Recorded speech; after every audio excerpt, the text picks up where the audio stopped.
If you're still tracking and categorizing all your own expenses, I have a message from your CPA. Stop. If you're listening to this podcast, chances are your goals include growing your sales. And one way to do that is delegating admin responsibilities by trading time for money. Rising Stock and MyBooks.pro is exactly what you need. Rising Stock is an all-encompassing financial tracking and coaching program where MyBooks.pro is exactly what it sounds like. They just do your books. You can choose to just have them track your expenses or take advantage of everything they have to offer. Do your business and your CPA a favor by scheduling a free intro call today at linktree/CSP60. That's linktr.ee/CSP60. That's linktree/CSP60 with a dot before the two E's. Thanks for joining us on the CSP Hot Hands 15 Minutes of Flames edition of the podcast. My name is Brett Wiggins, and I get to serve as your host. We know sometimes you don't have a full hour to soak in every moment from our 60 minutes of fire. So we've created a condensed version of highlights for each episode for you to be able to enjoy. Your 15 minutes of flames begin now. Let's do it.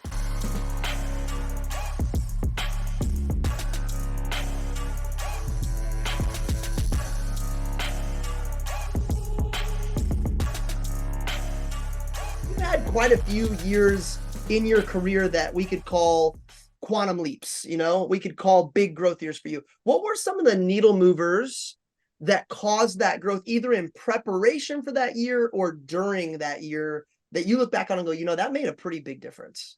Yeah, the big needle mover every time is just doing a reflection period, right? Or like looking back at the past, not to question it or feel bad about it or to make assumptions about my weaknesses or my lack, like my lack of strengths or these sorts of things, but more to learn from the past in order to use that information to help me in the future. And so I'm a big person that believes in not dwelling on the things I can't change from the past, but to look back at them and learn from those things. So like anytime that I'm looking forward to, or I'm looking to push things out, it is coming from a place of like, let's look at the past years and figure out like what went well, what could have gone better, and how do I take what went well and make that repetitive or like, routine, and how do I take what could have gone better and improve on that moving forward, right? And so that's always a piece of the pie there. I think What, that what do you think keeps most people from doing that reflection? Like I think a lot of people will even like journal throughout the year, but then never go back and they'll keep stats all year, but then they won't hold like what's I think people get busy, which makes sense. I think we live in a world that's filled with distraction. And so people get distracted more often than anything. When I talk to people and we break down like how many hours are you on social media, like wasting time, just death scrolling. And, it'd be amazing. Like if you actually do an exercise where you look at how many minutes a day, how many hours a week, how many hours a day, how many hours a week, how many weeks a year are you spending on social, like doing nothing. And then you multiply that by your hourly rate. If you took half of that. Yeah. That's the difference for me is like actually connect. Like I waste time. To be able to look and go, I wasted time and caused myself blank amount of dollars or revenue. That hits a different way. Yeah, there's always an opportunity cost. And when you assign a value to that cost, then it becomes real. And I've done this exercise with many people that we mentor and coach to the tune of like where it comes out to $100, $200, $300,000 in lost income, right? So income producing hours, right? Like think about that. So to me, it's a critical piece that must be scheduled, and it's a non-negotiable personal and professional standard to sit down and reflect on my personal life and my professional life for the month, for the year, for the week, even for the day, even. And most people just don't schedule the time. That's the reason most people don't get it done. How do you decide how much you're going to spend marketing for a specific event, and what's the mindset shifts that CSP might need to hear about? Yeah. So it's interesting because we did a financial audit and deep dive review over the last 4 or 5 years with the TGP State Fair team this past year, because we wanted to kind of see what was going on, and we wanted to identify like Brian Carter and I, he's my partner in coordinating these state fairs, and incredible human, one of the best people I've ever worked with in my life. But we kind of had the sense that the more you invest, the more repeat business you get, the more you sell overall, the more you sell, to new customers as well, all that stuff. But like we kind of felt that to be true because we could kind of see the people who sold the most are also the people who've invested the most in marketing. But we didn't really know for sure because we didn't know what everybody else was investing. We didn't know what everybody else was selling, all that. So we paid Fast Action to do a deep dive into our statistics because we've been tracking statistics at a super deep level for 15 years now, right? And so we have a lot of stats, and everybody does their marketing with Fast Action for our team, for that project. And so they also know, like, we have all the invoices, we know how many things people have sent, how much people invested, how little people invested, we know, and then we have all the stats. How much did they sell to past customers? How many orders? All. So anyways, Amy came and did a report for us at our annual retreat, prepping for the fairs. And here's what we realized. Very simply put, the people who invest the most in their marketing are the ones who sell the most overall, to the tune that their profitability, right? And we're looking at profitability. So that way at scale, whether someone's got a smaller customer, a bigger customer, this doesn't matter. This is true across the board, right? For people at all different levels. Their profitability was 50% at least higher than the people who don't invest the most. So we could see a clear distinction between the group that always focuses on how little can I spend compared to the group who just says, I want to send to everybody. I want to invest in everybody. Like, I don't care how much it costs. Like, let's just go, right? This is just a standard expense for, or standard investment for this experience or for this event that I'm working. Those people who take that approach of like, I'm just going to invest in this, whatever it takes. I don't care how much it costs, just charge me. Those are the people who sell 50% more profit, not sales, profitability, than the people who are more focused on the kind of the scarcity or the narrowness of it. So I think sometimes what happens if you're listening and you're really thinking like, challenge me, Josh. Sometimes we focus on how much it costs to do the thing. And then we get into the whole, like, how can I minimize that? What's the least I can do? If you listen to Giftology, you listen to John Ruhlin, if you listen to, buy into any of the abundance mindset philosophies, that is the wrong way to think, because you get into scarcity mindset, you get into myopic thinking, you get into like, how small can I get, right? When you take the approach of like abundance, right? Like, I'm going to treat everyone the same. I'm going to market to everybody. How much can I do, right? What ends up happening is there's not an opportunity cost there, right? The opportunity cost that you have to look at when you're thinking about this is you have to think to yourself, like, what does it cost me not to do it, instead of what does it cost me to do it? So, every customer, like, I have customers who came by the booth this year that bought sets, $1,000 plus orders from me this year at all of my state fairs. Every one of them has examples like this, where I met them 9 years ago, demoed them, they didn't buy anything. And then, I've stayed in touch with them like I promised I would. They get the emails every month. They get the texts every year. They get the key event marketing every year. They got the postcard, the email, the voice drop, and the text about the fair. And then guess what? They showed up and spent $1,000 with me. Now, 9 years of marketing. I've probably at most invested a couple $100 into that, that one customer. I think a lot of people, that customer would get carved out of their marketing and would never get that. Now, pile that year after year after year after year after year because someone's thinking as small as possible. So now they haven't even had the opportunity to build that relationship with that customer and convert them eventually to a customer, because they're thinking in terms of how little can I do versus how much can I do. So I look at it and go, how many people, how many prospects, how many customers, how many people can I get this information out to? And then let's see what happens. Because I trust, it might cost me $3,000 or $4,000 to do my marketing for the State Fair of Texas. And then it might cost me another $5,000 to work the event and actually do that. So overall, my all-in with Airbnb and travel and all the things, right, might be $10,000. That's a lot. That's a lot, right? And it's consistently been, high like that for years, right? So even back when I was selling 20 or 30 grand, I was still spending thousands of dollars to be there to create those sales. But, was the $103,000 I sold in 10 days at that event this year after 17 years of dedication to it and 17 years of this abundance approach and this investment in my marketing plan, was it worth it? Absolutely. I mean, anytime I can 5x my profit, it's worth it, right? So just having the CRM and then using the CRM to access information. Now, on top of that, taking notes on every customer. So anybody that comes and cross trains with me, which if you don't know this, I'm a national cross trainer with Cutco. You can come watch me work from my desk while I'm running a sale promotion, at the booth while I'm selling at an event, while I'm running a service event, like whatever. You can come cross train. Some people even hop on Zoom and cross train with me. But and the company will give you $300 in Cutco for doing that. How cool is that, right? So but basically, like what people notice is that every time I close an order, there's always a moment where I pause and I write down all my notes.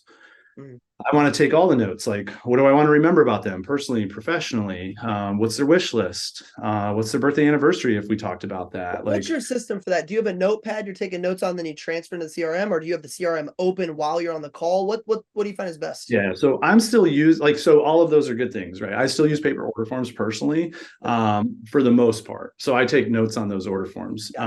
If I am using the app because I'm not in a situation where I have order forms, then what I'm doing is I'm checking the little box on the screen that says send me a copy of the receipt. I'm immediately going to my email because that email comes straight to me right away as soon as I process the order, and then I'm forwarding that email to my assistant with all of my notes.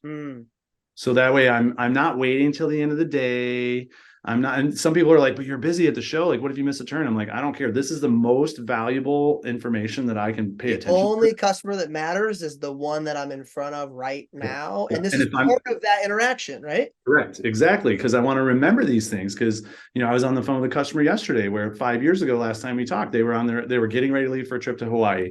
And I'm like, hey, by the way, how was your trip to Hawaii? And she was like, that was like 5 years ago. I'm like, I know, right? That's the last time we talked. She's like, has it been 5 years? I was like, yeah, crazy, huh? It's on this day. She's like, how do you remember these things? I was like, I guess I'm good. I don't know, because you're important to me. And she goes, man, it was awesome, this and that. And we got to talk about Hawaii together. And then she bought more because of that connection. And I'm not having to always reestablish our relationship from the same point every single time, because I take good notes, because I review those notes when I'm on the phone with a customer, before I call the customer, before I see them, whatever. Like, I'm always starting the conversation from where we left off the last time. So instead of always going like, so what do you do again for a living? How long? We've all been on the receiving end of that situation, and it's not like we're not mad, we're not offended, but it's like, this person does not really care. We've had this conversation before, right? And so like, I don't want to be in that position. And sometimes I'm in that position because I don't take perfect notes, right? But like, the goal is like starting from where we left off and always building on that. And if you're thinking long term, if you're in this business for the long haul, which by the way, if you're listening to this as a CSP, you should be considering that, because if you'd have told me 22 years ago I'd be making $500,000 selling knives, I'd told you were crazy. But this is freaking fantastic. But if you knew you would be, wouldn't you have approached years 1, 2, 3, 4, and 5 way differently? 100%. Yeah. But there wasn't even that didn't even exist. Nobody was doing it or even thinking it. Now we have people doing it. Like, listen, everybody, this is the opportunity. Like, if I can do what I do, and trust me, I'm nothing special. I just work harder than everybody else, and I just listen and I grow every year. Like, literally, this opportunity is available for all of us. So, and you'll get there way faster than me and everybody else that's doing it, because we had to all figure it out on our own. Now you actually have a model for it, right? So, but all that to say, like, what am I getting at here? Oh, past customer relationships, like the most valuable. Like, you spend all this money to work all these events, acquire all these customers, like all the gas, all the referrals, all the phone time, all that stuff to acquire every single client. That is your most valuable relationship. And so for you to do the work, to take the notes and just simple stuff. What's their wish list? What do you want to remember about them personally and professionally that they'll appreciate you remembered later on? Like, just take all the notes, then set reminders to follow up with people and actually follow up with them when they ask you to follow up with them. If you follow through on those things and you pan that out over the course of, 5 years, 10 years, a decade or two, special things begin to happen. Curtis J. Hughes can tell you, Brandon Brown can tell you, I can tell you, like Luke Mills can tell you, Rob Robincheck can tell you. I mean, look at Rob. Holy crap. Like, Rob is capitalizing on relationships he's had for 25 years now, guys. John Rulin's doing the same thing, right? And not every relationship will be your most valuable relationship, but you'll never find who the most valuable relationships are if you don't do the work.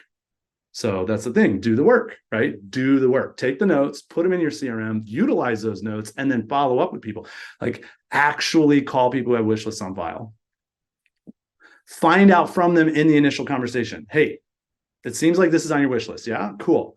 When do you think would be a better time for you to consider investing in this? Great. Would you like me to follow up with you around that time to check in? Yeah, great. And if it goes on sale between now and then, do you want me to let you know? No? Okay, cool. No problem. I'll call you around that time. Yeah, you do want me? Okay, I'll let you know next time I have a sale. Right. And then actually set those reminders in your calendars and then follow through on those reminders. And guess what? Bam, bam, bam, bam, bam. Like things start falling into place. And over the course of time, even if they don't get it when you do follow up, over the course of time, they eventually will. So, and the most common thing I hear from my customers right now is, I really appreciate working with you because you're not annoying. I don't feel like you're always trying to sell me stuff. You're just trying to like help me understand things and help me pick what's best for me.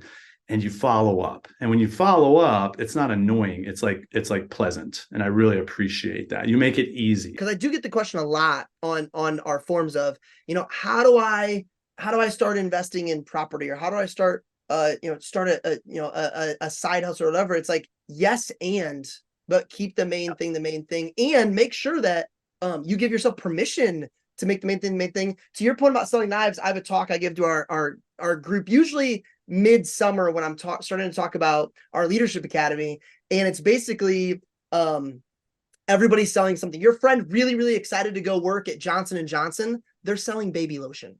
Okay. Yeah. Your friend really to your point about the crapper. Okay. Yeah, exactly. So this is I don't know. Can I share a quick 3-step framework? Go ahead, please. Cool. So here, to answer your question, and sorry, I can be a little long-winded sometimes, but it's 3 steps. Optimize. So that means you work hard and get really great at what you do, and you don't stop until you do. Then you systemize, because once you've optimized, now, okay, I've taken what takes me this long and I've made it so that I can do the same thing in this long because I've optimized it. And then now I'm going to take that and I'm going to systemize that process step by step, because systems are the thing that systems are the thing that makes something happen over and over again and get a consistent result, right? You can replicate the same result over and over again through systems. So you optimize, then you systemize. And then once you've systemized and it's working and you've got proof of concept, which all these things take time, not to the tune of weeks or days, but to the tune of like campaigns or years, right? Once you've done that, now you can leverage. And when you leverage, right, that is delegation. It is getting someone on your team helping you out. It's like, so I used to do everything all myself. Now I just focus on the most important things. And when I leverage something, I also put myself in the position where I'm in the process at the beginning and at the end. So I still maintain oversight on the most important things. So I'm still part of the process. I'm still part of the system. I'm still involved. I'm just not doing everything myself. I'm owning it, not operating it, right? So it's optimize, systemize, leverage. If you follow that process, what that does is every year it gives me the ability to, expand capacity during push years, optimize, systemize, leverage. So take that same capacity and shrink it down to as efficient as it possibly can be, which then opens up time. So for me to do other things. Working with Trent Booth and the Veritas Leadership Group over the last decade has unlocked things within me that I never knew existed until they were coached out of me. If you're listening and you feel stuck or like you have another gear that you're having a hard time getting to, Trent's offering a free intro call to any of our listeners. I love Veritas because it's an amazing combo of mentoring and coaching. I get what I need when I need it most. It's also a flat monthly rate, which is awesome for anyone looking to give it a shot with no contract and no long-term commitment. Schedule a call with Trent today by going to linktree/CSP60. That's linktr.ee/CSP60. That's linktree/CSP60 with a dot before the 2 E's. Thanks for listening, and for some of you watching, I want to remind you that all resources from today can be found at linktree/CSP60. That's linktr.ee/CSP60. That's linktree/CSP60 with a dot before the EE. If you want to be a member of our live Zoom audience for one of our upcoming shows, email bwiggins@vectormarketing.com. That's BWIGGINS@vectormarketing.com. If you loved what you heard today, I'd be honored if you followed, subscribed, or even rated us on whatever platform you use to find your 60 minutes of fire. We'll see you next time.